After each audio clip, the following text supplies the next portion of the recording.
So hello everyone, welcome back to Itakshala classes. I am Vishal Tanwar and this is the first session of the Dabba series of Itakshala classes. So आपने अभी काफ़ी सुना होगा that we are initiating this Dabba series and it is a very think inside the box concept. Now what do you mean? What do you understand with this think inside the box? So basically इसमें क्या हो रहा है that you have seen कि lot many questions UPSC पेट उठा रहा है कहाँ से अपने डब्बा स्टफ से, ठीक है, जो आपके एनसीईआरटीज में डू यू नो बॉक्सेस होते हैं and many other things that are there. तो यूपीएससी का वो काफ़ी ना फेवरेट बन गया है कि that we have to pick up facts over from there, ठीक है, फिर उसे उठा के क्वेश्चन में पुट कर देना है. So for that covering for the coverage for that topics हमने स्पेशल सीरीज पुट अप कर रहे हैं, ठीक है, कि इसमें क्या होगा, इसमें सारे हम डब्बे कवर करेंगे आपके, इसमें सारा माइंडसेट उठा के आपके डब्बे मतलब आपके ब्रेन में डाल देने फैक्ट्स, ठीक है. तो today is the first session. So we very much like that इसको वीडियो को आप लाइक करें, ठीक है. इस सीरीज़ को भी जैसे हमारी वेरी सक्सेसफुल रही अपनी लास्ट फटाफट सीरीज़ भी, उसको भी काफ़ी अच्छा रिस्पॉन्स आया था हमें, तो इसको भी वैसे ही बढ़ाना, ठीक है. Do support our channel, share it as much as possible और लाइक तो करना ही करना है, ठीक है. तो क्रैश कर देना लाइक बटन को. तो अभी हम वापस आते हैं इस पर, हम स्टार्ट करते हैं अपनी साइंस की 8th क्लास की सीरीज स्टार्ट करेंगे. इसमें साइंस सेक्शन में अभी हम क्लास 8 एनसीईआरटी का सिनॉप्सिस बिठाया पूरा, ठीक है. उसमें जितने आपके बुक में डब्बे बन रहे हैं जो इंपॉर्टेंट फैक्ट्स हैं वो हम आपको पुटअप करके इसमें दिखाएंगे. सो करते हैं फिर स्टार्ट डब्बा सीरीज. 8th क्लास साइंस आपकी एनसीईआरटी कवर करेंगे. Let's begin then. Okay, so first is here is the process of conversion of sugar into alcohol is known as fermentation. ये आपका डब्बा था, ठीक है. सेकेंडली क्या था, Louis Pasteur was the one who discovered the fermentation in 1857. so this fact is important, it might be asked, ठीक है, तो आपको पता होना चाहिए. सेकेंडली क्या है, medicinal use of micro organisms. तो बेसिकली जो आपका पेनिसिलिन बना, ठीक है, आपके वेरियस अदर वैक्सीनेशन का काम है, उस सब का एंटीबायोटिक्स का जो बेसिक रीजन है वो यहाँ से था, ठीक है. एंटीबायोटिक्स होते क्या, these are the medicine that are disease जो that are useful for killing और stopping the growth of disease causing microorganisms. तो such medicine are called antibiotics, ठीक है. अब एंटीबायोटिक्स आए कैसे, तो 1929 में you can see here that Alexander Fleming was the working on a culture tissue of disease causing bacteria and suddenly he found that the spores of a little green mold is one of his culture plates, ठीक है. he observed that the presence of mold prevented the growth of bacteria. तो वहाँ पे वो mould था उसमें bacteria की growth रुक रही थी. In fact, it also killed many of these bacteria. From this, the mold penicillin was prepared. So basically इसमें हुआ क्या, उन्होंने देखा कि जो बैक्टीरियल ग्रोथ है, ठीक है, उनकी हिंड्रेंस कैसे हो रही है and how we can use it in the human body. तो यहाँ से आपका एंटीबायोटिक्स का आविष्कार स्टार्ट हुआ था. आगे चलते हैं. अब ये थोड़ा इंपॉर्टेंट टेबल, ठीक है, ये वापस आपका बैक्टीरियल डिजीज इश्यूज के ऊपर आ जाता है और आपके दो prominent personalities that are in the NCERT. तो इसमें है क्या, चलो पहले देख लेते हैं. देखो ट्यूबरकुलोसिस का बताया गया, ठीक है, ह्यूमन डिजीज है. इस सेक्शन में हमारे इधर उनका कॉजिंग माइक्रो ऑर्गेनिज्म है कि मतलब उस पर कौन सा रिएजेंट काम हो रहा होता है और मोड ऑफ ट्रांजिशन, ठीक है, दैट इज ऑल्सो इंपॉर्टेंट. और प्रिवेंटिव मेजर्स तो ये भी हम देखेंगे. तो फर्स्ट कैटेगरी में आया था ट्यूबरकुलोसिस से लेके measles, chicken pox and polio. These are the major you can say your diseases that are curable by vaccines. तो और दूसरी बात, ये काफ़ी एमिनेंट भी हैं, ठीक है, तो प्रॉब्लमेटिक हैं, तो इनके लिए स्पेशल वैक्सीन भी हैं. तो ट्यूबरकुलोसिस जो है उसको कौन सा microorganism responsible, that is bacteria. So इसका मोड ऑफ ट्रांसमिशन एयर है, ठीक है, अलॉन्ग विद मीजल्स. अब जो ये चीज़ें हैं ये काफ़ी सिंपल हैं, ठीक है, ज़्यादा इंपॉर्टेंट. मीजल्स, चिकन पॉक्स और पोलियो ये तो कॉमन है, तीनों वायरस से होते हैं. अब वायरस का एक फैक्ट क्या है कि वायरस जो है that is not curable. Basically virus को हम डिस्ट्रॉय नहीं कर सकते. It acts as a dead body outside the host, and when it got a host proper for its growing and fermentation it gets living. तो ऐसा इसका structure होता है वायरस का. तो दैट्स वाई वायरस को क्योर करना प्रॉब्लमेटिक रहता है एज कम्पेयर टू बैक्टीरिया. और कोविड-19 में भी यही प्रॉब्लम है कि वो वायरस है, इस करके लिए उसका जो आपका वैक्सीनेशन का प्रोसेस है वो लंबा हो रहा है, ठीक है. इसका क्या है, एयर और कॉन्टैक्ट और एयर वाटर. तो बेसिकली एयर से तो सारे आ रहे हैं, तो इट इज़ इंपॉर्टेंट. अब इन चारों का जनरल प्रिवेंटिव मेजर क्या है, keep the patient in complete isolation, ठीक है, वही आपको क्वारंटीन करना. Keep the personal belongings to the patient away. तो बेसिकली वो लाइक टच एंड कॉन्टैक्ट से फैलता है, तो you have to avoid the contact over there. फिर आता है आपका कॉलरा एंड टाइफॉइड. ये भी बैक्टीरिया से होता है, ठीक है, पेट कॉलरा और टाइफॉइड आपका. और वाटर वाटर फूड से ये दोनों से फैलता है. मतलब आप किसी का जूठा खा लें जिसको ये वाली प्रॉब्लम है तो you can have this problem as well. इसका क्या है, सिंपल सा, मेंटेन पर्सनल हाइजीन. सिंपल सी बात है, इतना कुछ इंपॉर्टेंट नहीं है। देन हेपेटाइटिस ए वायरस से होता है, मलेरिया प्रोटोजोआ से होता है। तो ये इंपॉर्टेंट है, ठीक है। मलेरिया का क्या है आपका, प्रोटोजोआ। एक तो आपको इसका वो मतलब मच्छर भी याद होना चाहिए, क्या नाम था उसका, बड़ा लंबा सा नाम है, MC है, वो आप कमेंट सेक्शन में डालिए, ठीक है, क्या है। बाकी जो आपको माइक्रो ऑर्गेनिज्म है वो है प्रोटोजोआ, ठीक है। मॉस्किटो इसका कौन सा होता है, एक फीमेल मॉस्किटो होती है, उससे होता है। और ये भी आपको पता है, use of mosquito spray repellents and all, तो it is not very much important. इधर आते हैं एडवर्ड जेनर का, he discovered the vaccine for smallpox. तो ये आपको याद रखनी है चीज़, ठीक है। Smallpox, Edward was small when he discovered vaccine for smallpox. और उसके बाद है रॉबर्ट कॉच आपका, ठीक है, he discovered the bacterium that is bacillus anthracis which causes anthrax disease. तो कुछ ने एंथ्रेक्स को डिजीज को मतलब डिस्कवर किया। तो ये भी आपको फैक्ट याद रखना है, नॉट ऐसा कुछ नहीं कि बहुत ज़्यादा इंपॉर्टेंट फैक्ट है, ठीक है। अब आगे चलते हैं, ये कुछ और वायरसेस हैं, ठीक है। सिट्रस कैंसर, ये आपका ये भी बैक्टीरिया से होता है, ठीक है। मोड ऑफ ट्रांसमिशन है इसका एयर। फिर आता है आपका रस्ट ऑफ व्हीट, फंजाई, और इसका होता है एयर और सीड से। येलो वीन ऑफ मोजियाक, जो कि आपकी भिंडी से है, उसमें क्या है, वायरस है और इंसेक्ट। तो what I want to say there, you have to emphasise on their microorganism. Basically bacterial कौन से होते हैं और वायरस वाले कौन से होते हैं। Mode of transmission is not that important because ये तो काफ़ी जनरल रहते हैं, एयर एंड कॉन्टैक्ट ही होता है मेजर रीजन। तो आपको क्या याद रखना है, उसका जो बैक्टीरियल कौन से और वायरस कौन से, बस ये आपको ध्यान देना है, नथिंग मच मोर, ओके। तो ये आता है नया वाला, ठीक है, फिर से आपका बैक्टीरिया के ऊपर है, ये आपको पता होना चाहिए। Did you know boxes, these are very important from the point of view of UPSC। तो इसमें है क्या, चलो देखते हैं। Bacterias have lived on earth for much longer than human beings, okay. आपको पता ही होगा, from the initial growth of the planet when it was uninhabitable, the first being to come on was the unicellular organisms, और उसमें से पहला था bacteria, ठीक है। They are such hardly organisms that they can live under extreme conditions. They have been found living in the boiling mud pots and extremely cold icy waters. They have been found in lakes of caustic soda, in pools of concentrated sulfuric acid, and they can survive at depth of several kilometers, ठीक है, underwater. They probably can survive in the space too. A kind of bacterium was recovered from a camera which stood on the moon for 2 years. तो यहाँ से आपको पता लगेगा कि what is the significance of bacteria, ठीक है। वो उनको कोई फर्क नहीं है, वो किसी भी कंडीशन में, ठीक है, सर्वाइव कर रहे हैं। तो this is a very important fact, ठीक है। तो अब आपके लिए डायरेक्ट क्वेश्चन यहाँ से ये बन जाता है कि they can last which of they will provide you conditions that freezing water, ठीक है, they give you temperature condition like 350 kelvin. तो आपसे पूछा जाएगा इसमें कौन कौन से माइक्रो ऑर्गेनिज्म मतलब सर्वाइव कर सकते हैं। तो you can simply put up like bacteria, virus, आपका पैथोजेंस होंगे एंड ऑल। तो आपको क्या टिक करना है, आपको पता है बैक्टीरिया। तो यहाँ से बैक्टीरिया के ऊपर स्पेशल एम्फेसिस है, you have to say it. आगे बढ़ते हैं पॉलीमर्स के ऊपर। Now polymer occur in nature also, ठीक है। अब जो कॉटन है for example is a polymer called cellulose.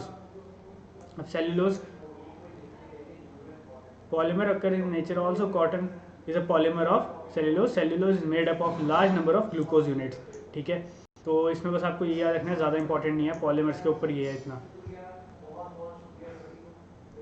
तो फिर अब आगे चलते हैं दोबारा।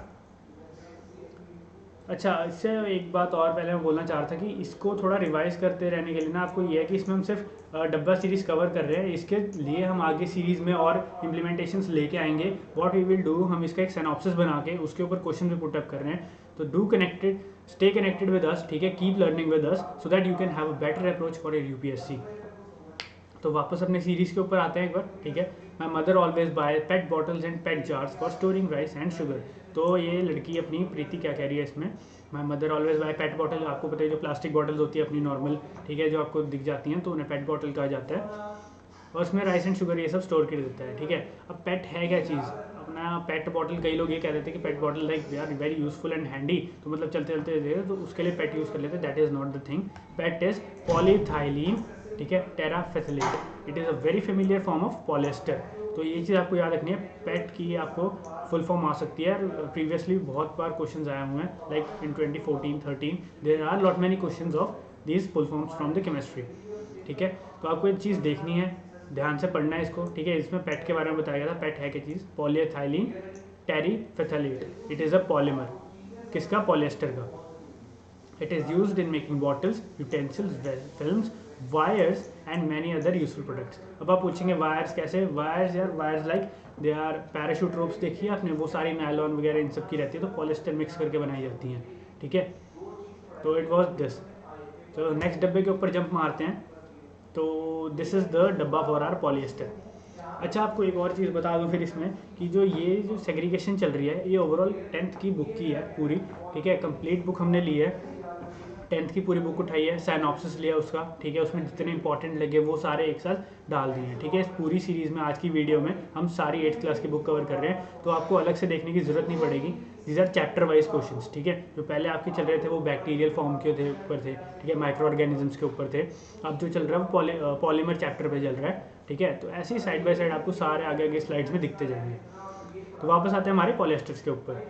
Now polyester is actually made up of repeating units of chemical called asters. तो बेसिकली पॉलिएस्टर क्या होता है, चेन होती है, ठीक है। ये मान लो 1 डब्बा है, 2 डब्बा है, 3 डब्बा है, 4 सिमिलर यूनिट्स है। जब इनकी चेन बन जाती है, ठीक है, तो इसे पॉलिएस्टर कहा जाता है। बेसिकली आपका मोनोमर्स इसे कहते हैं, ठीक है। पॉलिएस्टर मतलब एस्टर जो है आपका, ठीक है, उनकी रिपीटिंग चेन है पॉलीएस्टर।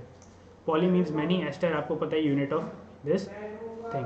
तो esters are the chemical giving fruits their smell. तो एस्टर्स क्या होता है, आपने देखा होगा काफ़ी केमिकल्स में बहुत फ्रूटी सी स्मेल आती है, प्यारी सी स्मेल आती है, ठीक है। वो किसकी वजह से होती है, एस्टर्स की वजह से। Now fabrics are sold by the names polycot, polywool, terracot etcetera. As the name suggests, these are made by mixing two types of fibers. So polycot is a mixture of polyester and cotton. तो basically poly जो आपका polyester है इसके साथ कोई और fabric मिला दें तो that is a combination for your cloth. जैसे पॉली आपका यहाँ पे हो गया, पॉलीवूल हो गया, तो इसमें वूल और पॉलिएस्टर होगा, ठीक है। सेकेंड आ जाते हैं, सेकेंड डब्बा अपना, all the synthetic fibres are prepared by number of processes using raw material of petroleum origin called petrochemicals. तो ये इंपॉर्टेंट चीज़ है इनकी ओरिजिन की। बेसिकली इन्हें प्रिपेयर कैसे किया जाता है, प्रोसेस किया जाता है इन्हें पेट्रोकेमिकल से। क्यों, आपको पता होगा हाइड्रोकार्बन चेन्स के होते हैं, जो जितने ये आपके पॉलिएस्टर वगैरह हैं इन सब में हाइड्रोकार्बन होते हैं, और इसका हम कहाँ से लेके आते हैं, पेट्रोलियम प्रोडक्ट से। तो जब आपका क्रूड ऑयल जब उसमें रिफाइनमेंट होती है तो there is petrol segregation, then diesel, then LPG, then your CNG, then fractional distillation में लास्ट कॉलम में एक और आता है आपका पेट्रोकेमिकल्स। तो यहाँ से आपको ये सारी चीज़ें मिलती है, ठीक है। फ्रैक्शनल डिस्टिलेशन का कॉलम ऐसा होता है, ठीक है। उसमें जब नीचे से हीट किया जाता है तो वो जो यहाँ पे लिक्विड होता है उसको सेपरेशन हर एक सेक्शन में एक अलग डिस्टिलेशन टेम्परेचर का लगा होता है, ठीक है। तो यहाँ पे सबसे पहले कोई पेट्रोल आएगा, फिर आपका इस वाले सेक्शन में डीजल इकट्ठा हो जाएगा, फिर इसमें एलपीजी, फिर सीएनजी, ऐसे करते करते हर सेक्शन में अलग अलग चीज़ इकट्ठी होती है, ठीक है। इसे फ्रैक्शनल डिस्टिलेशन कहते हैं। Make a note of it, इसे पढ़िए। Fractional distillation is important because आपके डायरेक्ट क्वेश्चन पूछे जाते हैं सेपरेशन से, साइंस में, सीडीएस में भी, सीएपीएफ में भी सेपरेशन टेक्निक्स के ऊपर क्वेश्चन पूछे जाते हैं। तो यू कैन नेम इट, ठीक है। मैं बताता हूँ, डिस्टिलेशन हो गया आपका, ठीक है, सेपरेशन बाय हैंड हो गया, उसके बाद आपका सेडिमेंटेशन हो गया। तो there are many other forms, और उससे स्पेशली आपका ब्लैक कार्बन, वो तो काफ़ी इफेक्टिव है, तो इसके बारे में ज़रूर पढ़ना, ठीक है। फिलहाल आगे चलते हैं अब हम। Did you know box again? It is one of the very important, ठीक है। Plastics find extensive use in the healthcare industry also, तो ये चीज़ आपको नोट करनी चाहिए। Some example of their use are the packing of tablets, threads used for stitching wounds, syringes, doctors gloves and number of medical instruments, ठीक है। तो यहाँ पे इंपॉर्टेंट वाला क्या था हमारा, स्टिचिंग वाउंड्स के लिए प्लास्टिक का। नायलॉन आपने सुने होगा, टांके लगते हैं जो एक से जो स्पेशल टांके होते हैं वो भी कुछ गायब हो जाते हैं टाइप, मतलब अपने आप डिकम्पोज हो जाते हैं। Special plastic cookware is used in microwave ओवन्स for cooking food, ठीक है। जो आपने देखा होगा माइक्रोवेव में हर प्लास्टिक को भी हम नहीं रख सकते, स्पेशल माइक्रोवेव प्रूफ प्लास्टिक आता है।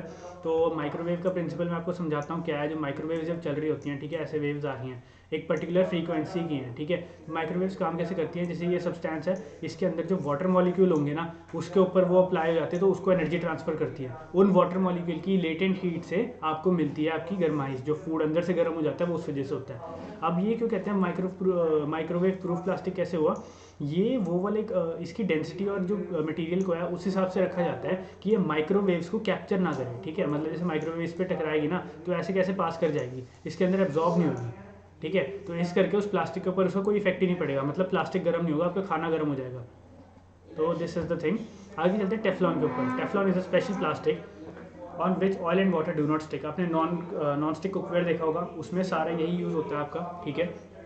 कि आपका ये जो पेंट में भी यहाँ तक होता है, आपने काफ़ी पेंट्स की भी ऐड देखी होंगी, नॉन स्टिक पेंट ऐसे साफ हो जाता है तो उसके अंदर सारे टेफ्लॉन कोटिंग होती है। क्यों, टेफ्लॉन नॉन स्टिक होता है, नो ऑयल नथिंग, चाहे पानी भी वो भी नहीं लगता, उसके ऊपर फ्लो कर जाता है, ठीक है ना।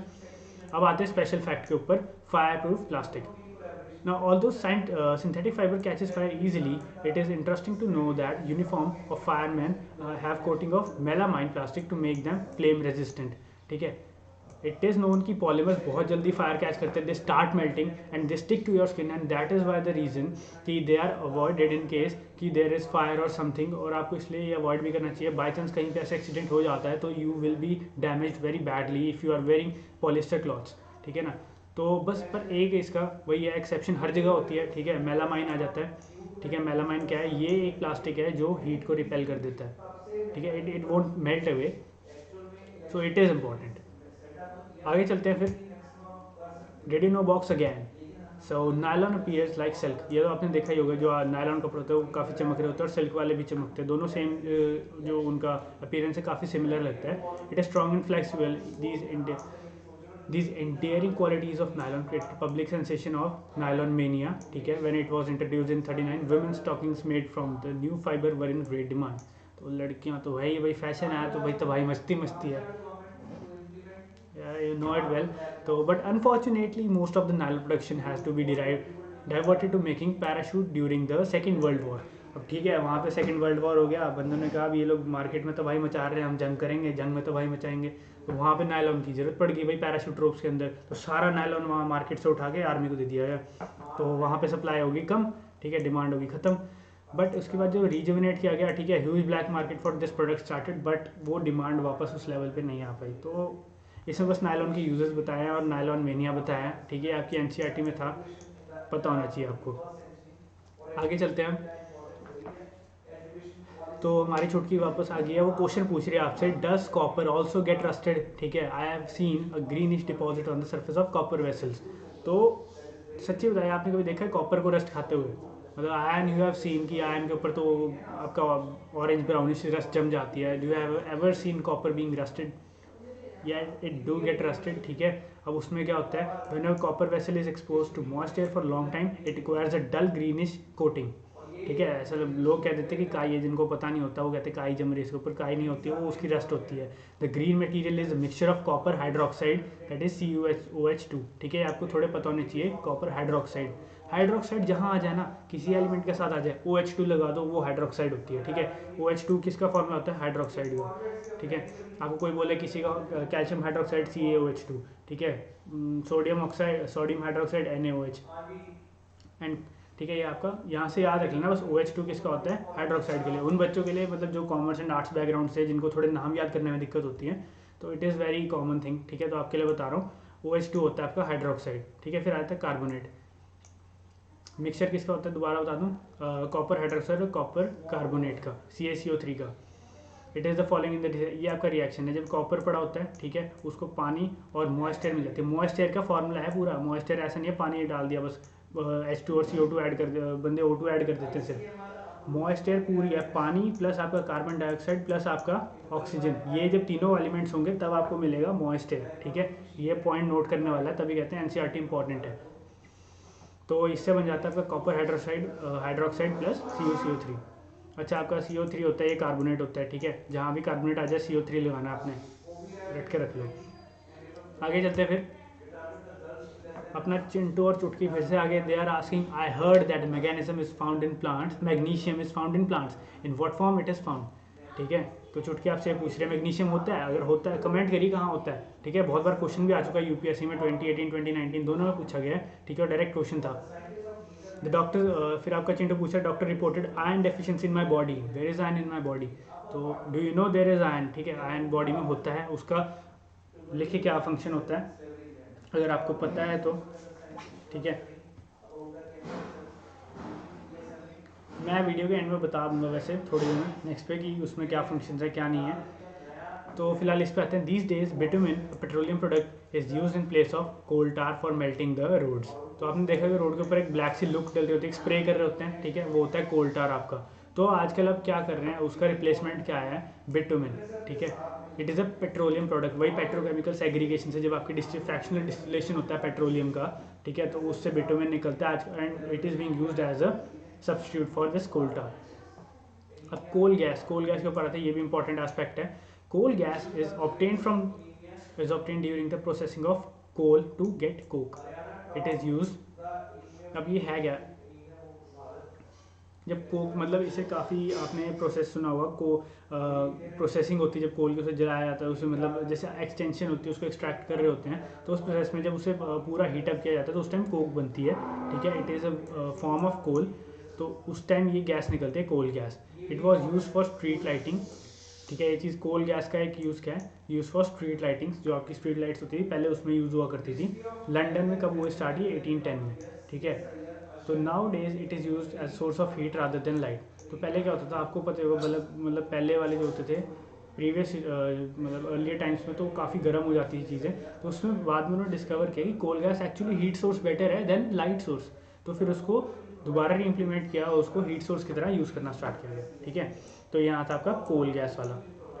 चलो एक बार वापस आ जाते हैं, ठीक है। इनके क्वेश्चंस भी आंसर कर देते हैं अपने चिट्टू और झुमकी के। अब क्या ये पूछ रहे हैं मैग्नीशियम कहाँ मिलता है। मैग्नीशियम आपका होता है पत्तों के अंदर, ठीक है, ग्रीन कलर आता है, वहाँ पे मैग्नीशियम होता है, उससे आपके क्लोरोफिल बनने में हेल्प होती है, ठीक है। फिर आपका आ गया चिंटू, ये पूछ रहा है कि भाई आपके आयन क्या होता है। आयन आपके ब्लड में होता है, ठीक है। हीमोग्लोबिन को रेड कलर कहाँ से मिलता है, आपके आयन कंटेंट से। And ion content is very important for your body. अब बाकी का आप लिख दीजिए कमेंट में कि क्यों है और क्या सिग्निफिकेंस है, ठीक है। I hope you will write it. तो आगे चलते फिर अब। So the world first oil well was drill in Pennsylvania USA, ठीक है। फैक्ट है, पता होना चाहिए आपको। इन 1859, 8 years later in 68, oil was struck at Maktoum इन असम, ठीक है। असम का एक याद रख लो, मकूम है, ठीक है। यहाँ से ऑयल एक्सट्रैक्शन होती है इंडिया की। और बाकी इन्होंने इंडिया की जगह बताई कहाँ कहाँ से होता है। Found in Assam, Gujarat, Mumbai high and in river basins of Godavari and Krishna. तो यहाँ से भी क्वेश्चन पूछ सकते हैं, आपके आगे ही है, इतना डायरेक्ट क्वेश्चन है, ठीक है। आपको इतनी बार दिया भी हुआ है, मतलब प्रीवियस ईयर क्वेश्चन में आपने देखा होगा ऑयल वेल डिगिंग, ठीक है। ऑयल सोर्सेज के बारे में पूछा होता है कि इंडिया के सोर्सेज कहाँ पर हैं, कहाँ हैं, कैसे हैं, किधर किधर हैं। तो कहाँ कहाँ हैं, सबसे पहले हमारा ये जैसे इंडिया है, ठीक है। Don't mind the shape please, ठीक है। तो यहाँ नॉर्थ ईस्ट रीजन में यहाँ पे असम आ गया, फिर यहाँ गुजरात हो गया, फिर नीचे बॉम्बे हाई, और फिर आपका जो कृष्णा गोदावरी बेसिन है, ठीक है, इधर में और इधर में, इसके बीच में यहाँ पे कहीं मिलता है अपना पेट्रोलियम रिजर्व्स। आगे चलते हैं। Many useful substances are obtained from petroleum and natural gas. आपको पता है, बता चुका हूँ, काफ़ी पेट्रोकेमिकल्स जिन्हें कहा जाता है। These are used in the manufacture of detergent, fibres, polyester, nylon वगैरह सब, ठीक है, polythene and other man made plastic. Hydrogen gas obtained from the natural gas is use in the production of fertilisers. तो uses देख लीजिए, hydrogen gas के कहाँ होते हैं, फर्टिलाइजर्स में, ठीक है ना। Due to its general commercial importance, petroleum is also called black gold. तो भाई ये तो क्वेश्चन एक बार डायरेक्ट आया हुआ था, 2017 में था, मे बी 2017 के सेकंड पार्ट में था। What is referred as black gold, ठीक है। पेट्रोलियम होता है, पेट्रोलियम होता है, पेट्रोल नहीं होता, ये याद रखना। Petroleum is different from petrol. जो पेट्रोलियम के कोर डिफरेंशिएशन जब फ्रैक्शनल डिस्टिलेशन हो जाती है ना, उसके बाद उसमें से पेट्रोल निकलता है। Petroleum is actually an sort of और लगा के चलो। The thing is petroleum is the source for all. जो डीजल है, पेट्रोल है, आपका सब पेट्रोलियम में से निकलता है, ठीक है। ये क्रूड ऑयल जिसे कहते हैं। तो ये चीज़ मार्क कर लेना, petroleum is the main content जिसमें से सारी चीज़ें निकलती हैं, ठीक है। पेट्रोल उसका एक पार्ट है। आगे चलते हैं फिर अब। Various constitutions of petroleum and there uses. तो पेट्रोलियम में से देख लो, ये कॉन्स्टिट्यूशन मैंने आपको बताया था, फ्रैक्शनल डिस्टिलेशन होती है, तो ये चीज़ें निकलती हैं। Petroleum gas in liquid form, LPG जिसे कहते हैं आप, ठीक है। यूजेस उसका आपको पता ही, घर में और इंडस्ट्री में रहता है, basically cooking and all these things. फिर आता है आपका petrol, motor fuel, aviation fuel, solvent for dry cleaning. अच्छा, ड्राई क्लीनिंग एजेंट भी है पेट्रोल, आपको पता ही होगा। पेट्रोल बहुत जल्दी सूखता है, ठीक है। And in places that where you can't use water, you clean with petroleum, sorry petrol. फिर आता है आपका कैरोसिन, ठीक है। अब यहाँ इंटरेस्टिंग बात क्या है, एक तो स्टोव्स में आपको सबको पता है यूज़ होगा, सबने बचपन में देखे होंगे, घर में यूज़ होते हैं, लैंप्स में भी देखा होगा। But for jet aircraft we also use kerosene. तो एक ना हमारे वहाँ कहावत हुआ करती थी कि मर्सिडीज़ में कैरोसिन नहीं डलता, मर्सिडीज़ कैरोसिन डालनी चलती है। तो फिर क्या है उसमें, तो बता दो भाई, जेट में चलता है कैरोसिन, ठीक है ना। तो व्हाट्सएवर आगे चलते हैं डीजल के ऊपर। Fuel for heavy motor vehicles, electric generators, ठीक है। डीजल आपको पता है, जितनी हैवी व्हीकल्स हैं सारों में डीजल चलता है। क्यों? Because it is more powerful than petrol. तो ये भी लोगों को बहुत प्रॉब्लम रहती है, क्यों पेट्रोल उन्हें लगता है कि मतलब मेजरली क्या है, जिससे हमारा कन्वेंशन चल रहा है कि पेट्रोल वाली गाड़ियों की पिकअप ज़्यादा होती है, तो उन्हें लगता है कि पेट्रोल की पावर ज़्यादा है, बट ऐसा नहीं है। डीजल की पावर ज़्यादा है, ठीक है, पेट्रोल की बर्निंग कैपेसिटी ज़्यादा है, वो पिकअप इसलिए दे देती है, बट द मोर कैलोरी जो एनर्जी ज़्यादा है वो एफिशिएंट जो ज़्यादा है वो डीजल है, इसलिए उसे हैवी जितनी मशीनरी है उसमें डीजल यूज़ होता है। Then coming to lubricating oil, lubrication, ठीक है। फिर पैराफिन वैक्स निकलती है आपकी, ऑइंटमेंट्स जितने हैं, कैंडल्स, वैसलीन वगैरह सब इसी से बनती है, पैराफिन वैक्स से। फिर आता है आपका बिटुमिन, जो भी आपको होता है, ये पेंट में बनता है, ठीक है, रोड सर्फिसिंग, इस सब में। किसका था ये? वो आपका सब्स्टिट्यूट कोक का, ठीक है। तो ये आपके यूजर्स बता दिए हैं, ये पेट्रोलियम के अंदर से आपको वेरियस जो आपकी चीज़ें मिलती है वो है, तो इस चीज़ को ध्यान से देखना। I hope you will understand these things, ठीक है, बेटर। तो अब आते हैं थोड़ा हिस्ट्री ऑफ मैचस्टिक्स पे, ठीक है। इसके अंदर ये इंपॉर्टेंट क्यों है? बिकॉज आपका ये पार्ट, अब ये सेक्शन स्टार्ट हो चुका है आपका किसके, नॉन ऑर्गेनिक केमिस्ट्री के ऊपर। अब इसमें क्या है कि ना, फॉस्फोरस के ऊपर चीज़ें हैं, वाइट फॉस्फोरस और रेड फॉस्फोरस में। इस पर भी 2 बार क्वेश्चन आ चुका है, ठीक है, प्रीवियस ईयर में 18 और 17-2 में। तो इसमें देखते बेसिकली है क्या, पहले डब्बा कवर करते हैं हम लोग। The history of mastic is very old, more than 5000 years ago, small piece of. तो ये तो हिस्ट्री है सारी, ठीक है, कहाँ से आई। तो अब इसमें मैस्टिक की मेन बात पे आते हैं, मिक्सचर ऑफ एंटीमनी ट्राइसल्फाइड, ठीक है, potassium chlorate and white phosphorus with some glue was starch and applied to the head of. ये प्रीवियस से पहले बता रहे कि अर्लियर टाइम्स में ऐसे बनाया जाता था मैच स्टिक को, वाइट फॉस्फोरस यूज़ करके, because it is having a burning property. आप उसे हल्का सा भी किसी चीज़ के साथ रब कर दोगे, जल जाएगा वो। आपने देखा होगा आपका टॉम एंड जेरी है, ठीक है, उसमें वो दिखाता है टॉम ऐसे कहीं भी रगड़ के जला सकता था, मतलब माचिस को हाथ पे, कभी कहीं पे, ठीक है। तो वो चीज़ होती थी, तो हमें लगता था कि हम तो करते हैं भाई, हमारे से क्यों नहीं होता। तो ये रीज़न है कि पहले जो होता था, पहले वाइट फॉस्फोरस यूज़ किया जाता था, ठीक है। उसको आप ऐसे टेबल पे भी इस तरह रगड़ दोगे, इस तरह स्किन पे भी रगड़ दो तो वो जल जाता था, ठीक है। It is very inflammable. इसका थोड़ा थोड़ा सोडियम जैसा ही काम था, ये मतलब एयर कांटेक्ट में अगर ज़्यादा देर रह जाए तो वैसे भी जल पड़ता था, ठीक है। तो यही प्रॉब्लम थी कि इसका सब्स्टिट्यूट लिया गया रेड फॉस्फोरस। तो आगे आते हैं, this started combustion of the match, however the white phosphorus prove to be dangerous both to the workers involve in the manufacturing and for the users. तो मैंने आपको बताया वो एयर कॉन्टैक्ट में भी जल जा रहा था, तो बेसिकली जो वर्कर्स होते थे, वो जो उसके साथ काम कर रहे थे, उसके लिए भी डेंजरस हो रहा था उन बंदों के लिए। So it was important, obviously you can't risk lives on that, कि इतना फॉस्फोरस अगर इकट्ठे पड़ा तो it may cause a blast also, it may burn hands, और समटाइम हाथों पे लगा रहता था, खा लिया तो इन्फ्लेमेशन अंदर हो जाती है स्टार्ट। तो there are lot many things. तो उसके लिए हमने सब्स्टिट्यूट क्या लाया, ट्राइसल्फाइड को हमने क्या किया, हमने वाइट फॉस्फोरस को हमने रेड फॉस्फोरस में सब्स्टिट्यूट कर दिया। These days the head of the safety matches contain only antimony, trisulfide and potassium chloride. Rubbing surface are powdered glass and a little red phosphorus. तो इन्होंने इनोवेशन क्या लाई, इन्होंने mastic के ऊपर से फॉस्फोरस हटा दिया, ठीक है, उसमें सिर्फ आपकी एंटीमनी और आपकी ट्राइसल्फाइड यूज़ कर रहे थे। जो उनका रबिंग पार्ट होता है ना मैस्टिक वाला, उसको उन्होंने फ्रिक्शन वाला किस तरह बनाया, उन्होंने उसमें लगाया ग्लास और हल्का सा रेड फॉस्फोरस, बहुत कम क्वांटिटी में, ठीक है, क्योंकि मशीन केपेबल था, प्रिंट की स्टैम्प करना होता था, and it gets into that, और फिर आपका मतलब मैस्टिक भी काम करने लग गई उससे। When the match is struck against the rubbing surface, some red phosphorus gets converted into white phosphorus. This immediately reacts with the potassium chloride in the mastic head to produce enough heat to ignite antimony and trisulfide. तो basically वो होता है, जो red combination को जो friction मिलती थी, heat energy generate होती थी उसके अंदर, तो उस करके उसकी कन्वर्जन होती थी रेड फॉस्फोरस टू वाइट, ठीक है। अब दोनों का आपको मैं बता देता हूँ, आप देख रहे हो यहाँ डब्बे बनाए हुए वाइट फॉस्फोरस के, और इधर रेड भी लिखा हुआ है, ठीक है। तो ये किस लिए है, तो ये भी एक्सप्लेन करता हूँ मैं, ठीक है। White phosphorus is a translucent डेक्सी solid, ठीक है, ये उसकी प्रॉपर्टीज़ बता रहे हैं, ठीक है। कैसा है, ट्रांसलूसेंट होता है, हल्का सा आपको वाइट राइट से कलर का दिखेगा। Set that quickly becomes yellow when expose to light, जैसे लाइट पड़ेगी येलो होने लग जाता है और बर्न कर जाता है। और इसे येलो फॉस्फोरस भी तभी कहा जाता है। तो येलो और वाइट फॉस्फोरस एक ही चीज़ है, याद रखनी है, ठीक है। It glows greenish in the dark. आपने अपने बॉम्ब्स में देखा होगा, पहले दिवाली पे या फिर वो फुलझड़िया वगैरह जलाते थे, अनार जलते, तो उसमें कुछ का कलर ग्रीन होता है, कुछ का ब्लू होता है ऐसे, और रेड तो सारे ही होते हैं लाइट वाले। तो ग्रीन कलर कहाँ से आता है आपके यहाँ, फॉस्फोरस से आता है, ठीक है। तो इट इज़ पॉइंट, आपको ये नोट कर लेना है, ठीक है। कहीं पे ग्रीन कंबस्शन हो रही हो और पूछा जाए तो आपको पता होना चाहिए it is from white phosphorus.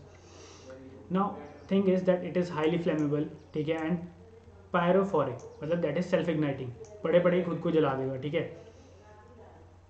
तो white phosphorus is using flare and incidental devices. Red phosphorus is in the material stuck on the side of matchboxes.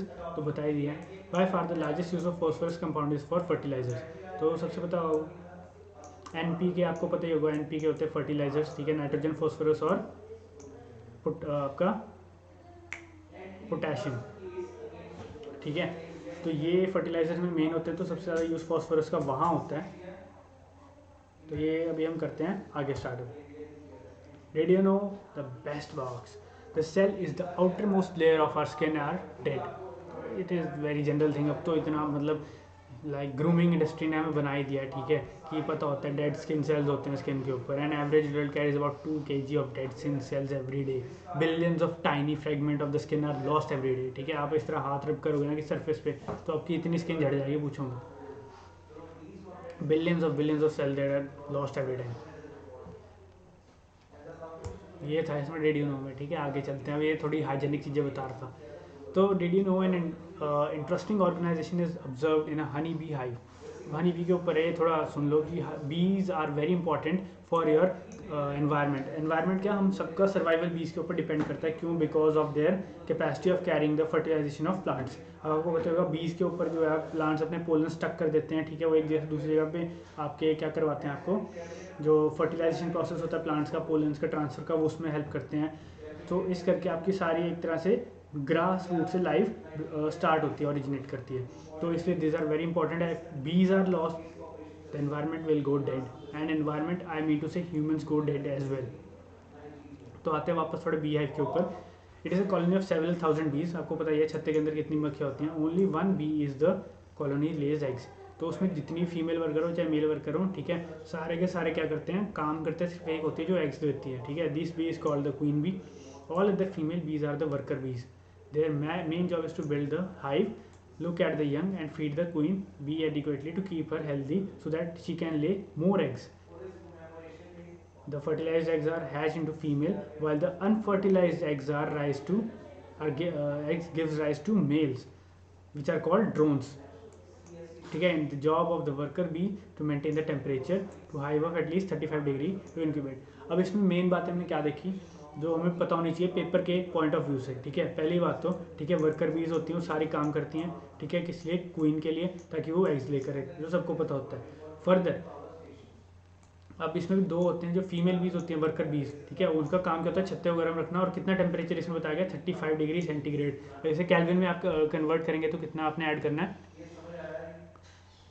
273 कितना होता है, 0 होता है। 273 में आप 35 ऐड कर दो, कितना हो जाए 29 आपका 305 कैल्विन, ठीक है, उतना हो जाएगा।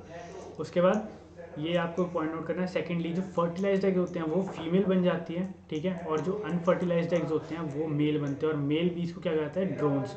ये भी पॉइंट इंपॉर्टेंट है, you have to mark it, ठीक है। इसके नोट्स अलग से बना लीजिएगा सिनॉप्सिस में। जो आपको पॉइंट बनाता हूँ उनका एक छोटा ड्राफ्ट बना लीजिए, बुलेट्स बना लीजिए, सो दैट इन रिवीजन आपको कोई दिक्कत ना हो, ठीक है। रिवीजन बहुत इंपॉर्टेंट होती है। अगर रिवीजन आप नहीं कर रहे तो भाई आपका मतलब पेपर नहीं होने वाला किसी भी हालत में, ठीक है, क्योंकि बहुत सारे फैक्चुअल पॉइंट्स होते हैं और वो आपस में मिक्स करते करते हैं। तो जितनी आप रिवीजन करोगे ना उतना आपका पेपर क्लियर होने का चांस ज़्यादा है। तो ये यहाँ पे बीज के ऊपर बात थी जो आपको पता होनी चाहिए थी। Now, a few glands such as the sweat glands, oil glands and salivary glands release their secretion through ducts. तो ये अब आपको वापस हम आपके अपने एंडोक्राइन सिस्टम के ऊपर आ गए हैं, जो चैप्टर में था, ठीक है। बायो वाला पार्ट आ गया, स्टार्ट हो गया। A few glands such as sweat glands and oil glands और salivary glands release their secretion through ducts. जो एंडोक्राइन ग्लैंड्स होते हैं release hormone directly into the bloodstream, so they are called ductless glands. तो इसमें आपको पता करना चाहिए डक्टलेस कौन से होते हैं, एंडोक्रीन ग्लैंड्स को कहा जाता है डक्टलेस। और जो डक्ट वाले होते हैं बेसिकली जिनको ट्यूब्स को यूज़ करते हैं, दैट आर स्वेट, ठीक है, सलाइवरी एंड ऑयल ग्लैंड्स।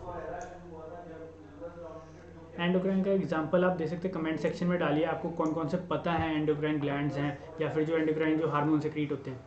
एक एग्जांपल मैं आपको देता हूँ, इंसुलिन। दूसरा मैं देता हूँ आपको टेस्टोस्टेरॉन, ठीक है, जो डायरेक्टली ब्लड स्ट्रीम में आपके रिलीज कर दिए जाते हैं।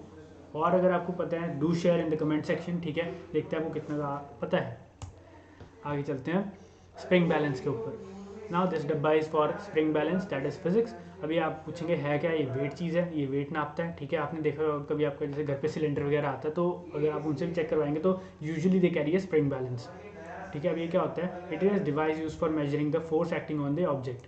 अब वेट क्या होता है, वेट एक्चुअली फोर्स ही होता है आपका, ठीक है, मास इनटू एक्सेलरेशन। एक्सेलरेशन क्या होती है, ग्रेविटी अपनी यहाँ पे, ठीक है। तो वेट एक्चुअली फोर्स ही है, ठीक है। तो it consist of coiled spring which gets stretch when a force is applied to it. Stretching of the spring is measured by the pointer moved by the gradual scale. The reading of the scale gives the magnitude of the force. अब वो spring की power कितनी है ना, उसके ऊपर depend करता है वो कितने केजीज तक ले सकता है, ठीक है। कुछ होते हैं छोटे वाले होते हैं जो मतलब लेबॉर्ट्रीज में यूज़ होते हैं, 5 ग्राम 10 ग्राम, उसे ऐसे उठा के उसकी स्प्रिंग बहुत ही लेस डेंस होती है और वो आराम से खींच जाती है। एंड सिमिलरली जब हैवी मटेरियल्स यूज़ करोगे लाइक 100 केजीज और 120 केजीज, तो स्प्रिंग ऑब्वियसली टाइटर होती जाएगी, स्ट्रॉन्ग होती जाएगी। That is the thing. तो स्प्रिंग बैलेंस किस लिए यूज़ होता है? फॉर मेजरिंग फोर्स, ठीक है। और फोर्स से आपका इंक्लूड क्या हो जाता है इसमें? वेट। तो नेक्स्ट पे आते हैं। दिस इज द वे, क्या है, ढोल नहीं है भाई पहली बात तो, ठीक है। इसे मृदंगम कहते हैं। When we pluck the string of an instrument like sitar, तो इम्पॉर्टेंट फैक्ट है, अब कितनों को तो पता ही नहीं होगा, ठीक है। जितने गिटारिस्ट वगैरह सब बने पड़ते हैं ना, ये चीज़ देखना थोड़ा। Like the sitar, the sound that we hear is not only of the string, the whole instrument is force to vibrate, ठीक है। And it is the sound of the vibration of the instrument. So this can be a question, ठीक है, direct आ सकता है, आपसे पूछा जा सकता है in the like when instrument is played, what is the which of the following things can happen? The string vibrate that we hear, the instrument vibrates that we hear, और something कुछ और, या 1 and 2 both, ऐसे कुछ दे देगा। तो अब आपको पता है आपको क्या करना है। the strings, not only the strings but also the instrument vibrates, okay। Example यही है, when we strike the membrane of mridangam, तो इसे मृदंगम कहा जाता है, ठीक है। मेम्ब्रेन इसकी, ये इसकी बात कर रहा है, फेस की। The sound that we hear is not only of the membrane but of the whole body of the instrument, ठीक है ना। फिर आते हैं वोकल कॉर्ड्स के ऊपर। सो बेसिकली आपने सुना है कि फीमेल्स आर हैविंग श्रिलर वॉइस, मतलब उनकी पिच हाई होती है, मेल्स की कम होती है। वो क्यों होती है वो भी देख लो। The vocal cords in man are about 20 mm long and women these are about 15 mm long, ठीक है। Children have very short vocal cords, this is the reason why the voice of man women and children differ. तो difference किस वजह से होता है? Vocal cords की length के डिफरेंस से आता है, ठीक है। अब ये क्वेश्चन भी आपको पता होना चाहिए। क्वेश्चन इसका डायरेक्ट ये बन सकता है कि why is there a difference in the pitch of the human voices, तो इसमें रीज़न दे देगा, लार्नेक्स के शेप का चेंज बता देगा, या एडम्स एप्पल ऐसे कुछ बोल देगा। तो एक ये ऑप्शन दे देगा वोकल कॉर्ड्स। तो आपको पता होना चाहिए कि वोकल कॉर्ड्स की जो लेंथ है उसके डिफरेंस करके there is the difference in the voices of men women and children, ठीक है ना। आगे चलते हैं फिर अब लाउडनेस के ऊपर, साउंड की लाउडनेस के ऊपर। ये बॉक्स भी इंपॉर्टेंट है। Loudness of sound is proportional to the square of the amplitude of vibration producing the sound. तो जो लाउडनेस है वो किसके रिलेट करती है? Square of amplitude of the vibration. तो लाउड कितने, कैसे पता लगेगा कितना लाउड है? वो डायरेक्टली प्रोपोर्शनल होगा स्क्वायर ऑफ एम्पलीट्यूड के, ठीक है। For example if the amplitude becomes twice, ठीक है, अगर इसे हम ट्वाइस करेंगे एम्पलीट्यूड को, the loudness increases by 4 times. क्यों? क्योंकि एम्पलीट्यूड का तो स्क्वायर होगा, है ना। अगर यहाँ पे अगर 2 है, इसे 2a कर देंगे तो इसका स्क्वायर कितना बन जाएगा? 4a, ठीक है। तो a स्क्वायर से कितना बड़ा? पहले वाले में a स्क्वायर था, अब कितना हो गया? 4a square. तो कितना बन गया? 4 टाइम्स बन गया l डैश। तो यहाँ से ये चीज़ आती है, ठीक है। The loudness is expressed in the unit called decibel. ये आपको याद रखना है, यूनिट ऑफ साउंड के decibels. The following table gives idea of loudness. तो नॉर्मल ब्रीथिंग की 10 डेसिबल होती है, सॉफ्ट विस्पर की इतनी होती है, नॉर्मल कन्वर्शन की 60 है, ये एवरेज फैक्ट्री, ये सब तो इतना खास नहीं है। ये याद करने वाला क्या पार्ट था? ये कि वो किससे, लाउडनेस किसके प्रोपोर्शनल है? आपके एम्पलीट्यूड के, ठीक है, स्क्वायर के। तो जब ऐसे क्वेश्चन पूछे जाए ना कि इसमें चेंज से क्या होगा, तो ये स्क्वायर वाली चीज़ें याद रखो, ठीक है। कई लोग पूछें, क्योंकि बहुत बच्चे करते हैं और वो बोलते हैं कि लाउडनेस हम डबल कर देंगे तो साउंड कितना होगा, बच्चे डबल ही मार आते हैं। ऐसा नहीं होता, हर एक में फॉर्मूले के अंदर पुट करके चेक करना पड़ता है कि कितना बढ़ेगा। तो जैसे यहाँ पे स्क्वायर था तो 4 टाइम्स हो गया, अगर 3 होता तो 9 टाइम्स हो जाता, ठीक है। अगर हम 3 टाइम्स एम्पलीट्यूड को बढ़ाते तो 9 टाइम्स हो जाता, 4 से 16 हो जाता। तो this is important, you have to emphasise on over here, okay. आगे चलते हैं फिर अब। Did you know a sweet butterfly is here with us? पढ़ते हैं। Animals have eyes shaped in different ways, ठीक है। Eyes of crab are quite small but they enable the crab to look all around, ठीक है। उनकी आंखें बहुत छोटी छोटी होती है, फिर उन्हें व्यू पूरा मिलता है 360 का। Crab can sense even if the enemy approaches from behind. Butterflies have large eyes that they can see up to thousands of little eyes. They can see not only in the front and the side but as back as well. तो butterfly की जो होती है आपने देखी है, जो ये देखो यहाँ पे इसकी आंखें पड़ी है ना, ये अब इतनी बड़ी बड़ी आंखें हैं बाहर निकली हुई है, तो भाई सब दिखेगा ये आसपास का ही नहीं, इनको क्या दिक्कत है, इतने सारे इसमें उन्होंने इतना कैप्चर कर लेंगे, है ना। अब इतने ऊपर आते थोड़ा कोन्स, और आपने रेक्टेंगल्स के बारे में सुना होगा, आपने कभी ह्यूमन आई के बारे में पढ़ा हो, तो जैसे हमारा भी लेंस है उसके अंदर ना कोन्स होते हैं, और दूसरी क्या चीज़ होती है, I guess there are cubed जैसे कुछ कहा जाता है, ठीक है। जो कोन्स का होता है उसमें एक का काम होता है लाइट कैप्चर करना, और दूसरा काम होता है इंटेंसिटी कैप्चर करना, ठीक है। मतलब एक कलर का परसेप्शन देता है और दूसरा हमारा इंटेंसिटी ऑफ लाइट को देता है। तो उससे रिलेटेड अब एक चीज़ यहाँ पे पढ़ते हैं बर्ड आउल्स वगैरह के बारे में, बेसिकली जो नॉक्टर्नल विजन होती है, जो रात की विजन होती है, उसको कैसे इन्फ्लुएंस करती है चीज़। तो उल्लू का सबको पता है, it can see very well in the night, ठीक है। उसकी आंखें बड़ी होती हैं, तो सबको पता है आंखें बड़ी होती हैं, पर बड़ी होने का क्या मतलब है, थोड़ी बड़ी आंखें, तो आप अपनी आंख बड़ी कर लो, आपको थोड़ी दिखेगा इतना कुछ। तो अब उसमें है क्या, ईगल वगैरह की छोटी होती है, ठीक है। The owl has large cornea and large number of large pupil to allow her light in the eye, also it has on the retina large number of rods and only a few cones, ठीक है। तो rods ज़्यादा होती है, तो जो rods ज़्यादा होंगी ना वो आपका कैप्चर कर लेंगे लाइट, ठीक है। जो कोन्स होते हैं वो कलर करते हैं सिर्फ, ठीक है ना। The day birds on the other hand have more cones and fewer rods. अब जो डे बर्ड्स उनके में कौन सा होंगे, बिकॉज उनको कंट्रास्ट देखना है, ठीक है। अब कोई चीज़ दिन में भाग रही है तो उनको तो भाई चाहिए ना कि उसे पकड़े। जैसे ईगल है, वो कितने किलोमीटर, अगर 1.5 किलोमीटर ऊपर भी उड़ रही है ना, हम वहाँ से भी देख लेती है, उसका विजन इतना स्ट्रॉन्ग होता है, you must be knowing that, ठीक है। ईगल्स का काफ़ी विजन बहुत स्ट्रॉन्ग रहती है, तो we can take it to up to 20/20 scale also may be. तो बेसिकली ये रीज़न ये है कि ठीक है, जो मतलब रात को देखने वाले होते हैं उनके में रॉड्स ज़्यादा होते हैं, क्यों, rods intensity of light capture करते हैं, और जो डे बर्ड्स रहेंगे उनके अंदर ट्राइंगल्स सॉरी कोन्स ज़्यादा होंगे, because they capture the colours. ये रीज़न है आपका, ठीक है। ये आपको पता होना चाहिए, इंपॉर्टेंट थिंग है, नोट कर लेना रॉड्स और कोन्स का कंसेप्ट। आगे चलते हैं फिर अब। Our class has been at the end, so never mind, part of the journey is the end, ठीक है। मार्वल वालों को पता ही होगा। तो वापस आते हैं हमारे तक्षशिला क्लासेस पे। तो विद ऑल दिस, ठीक है, I hope you like the session, ठीक है। फर्स्ट सेशन है हमारे डब्बा सीरीज़ का, तो we like if you will promote it that this will be a very good thing by your side, ठीक है। अच्छा लगे तो प्लीज़ शेयर करना, ठीक है, अपने व्हाट्सएप, टेलीग्राम, जहाँ भी आपको पता है, please do spread this message, ठीक है। Please do spread this series also. There was our Fatafat series was a great success because of you guys, ठीक है, and I know that it had helped you in your exams. So it was very good having a time with you, ठीक है। Hope you like the session. मिलेंगे दोबारा second session में, हम next session में cover करेंगे 9th class की NCERT को, साइंस की, ठीक है। तो stay connected with us, keep on learning with E Takshashila classes. जय हिंद।